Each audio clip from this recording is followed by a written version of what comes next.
बिस्मिल्लाहिर्रहमानिर्रहीम। अस्सलाम वालेकुम। कैसे हैं आप सबको अपने हिफ्ज़ अमान में रखें। आज की हमारी रेसिपी बहुत ही मज़ेदार और टेस्टी रेसिपी है, फ़ालसा चटनी। ये ऐसी चटनी है जिसे आप एक मरतबा बनाकर तकरीबन 2 साल तक जो है आप इसे यूज़ कर सकते हैं। ना तो ये जमेगी और ना ही ख़राब होगी इंशाल्लाह। बहुत ही चटपटी और चटखारेदार चटनी बनती है ये, इंशाल्लाह आपको ज़रूर पसंद आएगी। इसके लिए हमने फ़ालसे लिए हैं तकरीबन 1 किलो। और ये कच्चे फ़ालसे भी जो वैसे आमतौर पर नहीं खाए जाते, ये चटनी में बहुत ही मज़े के लगते हैं। ये चटनी में ऐड कर लिया करें। फ़ालसों को धोकर अच्छे से उनकी डंडियाँ वगैरह निकाल कर कढ़ाई में हमने डाल दी हैं। और अब हम इसमें 2 गिलास पानी ऐड कर देंगे। 1 किलो फ़ालसे में 2 गिलास पानी बेस्ट है। और इनको तकरीबन 5 से 10 मिनट पकने देंगे। जैसे ही हल्का सा पानी कम होगा, इसमें हम चीनी ऐड कर देंगे।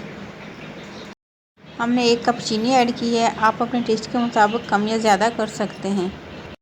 1/4 टीस्पून कुटी हुई लाल मिर्चें, आप लाल मिर्चों का पाउडर भी यूज़ कर सकते हैं। और 1/4 टीस्पून जो है नमक ऐड कर देंगे।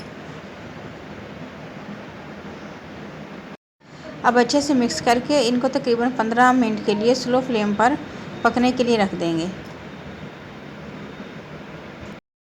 15 मिनट के बाद देखें चीनी का जो शीरा बन चुका है और पानी जो है हमारा तकरीबन ख़त्म हो चुका है। अब हम इसमें लेमन जूस ऐड करेंगे। तकरीबन 2 बड़े लेमन का जूस जो है वो इसमें ऐड करेंगे। लेमन जूस ऐड करने से एक तो हमारी चटनी ख़राब नहीं होगी, तकरीबन हम इसे 2 साल तक के लिए फ्रीज़ कर सकते हैं। और हमारी चटनी का टेस्ट जो है वो भी इंशाल्लाह इससे डबल हो जाएगा।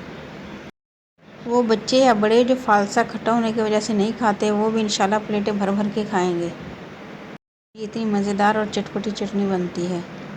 लेमन जूस ऐड करने के बाद इसे मज़ीद 5 मिनट पका लिया है। और देखें शीरा जो है इतना इसका गाढ़ा होना चाहिए, क्योंकि ये ठंडा होने के बाद मज़ीद गाढ़ा हो जाएगा।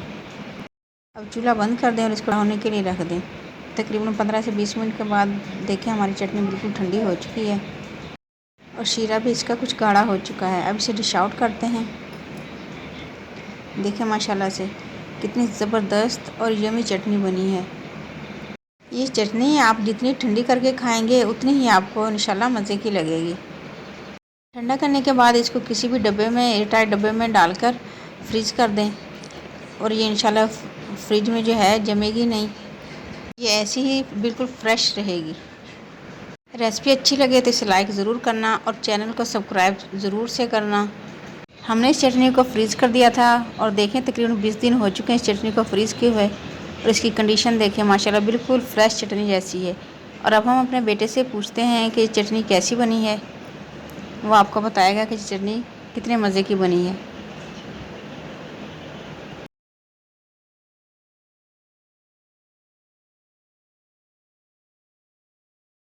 वाह यम्मी, आप भी चूल मारिएगा, हमारे चैनल को सब्सक्राइब भी कीजिएगा। ट्राई ज़रूर करना इस रेसिपी को और फीडबैक हमारे साथ ज़रूर शेयर करना।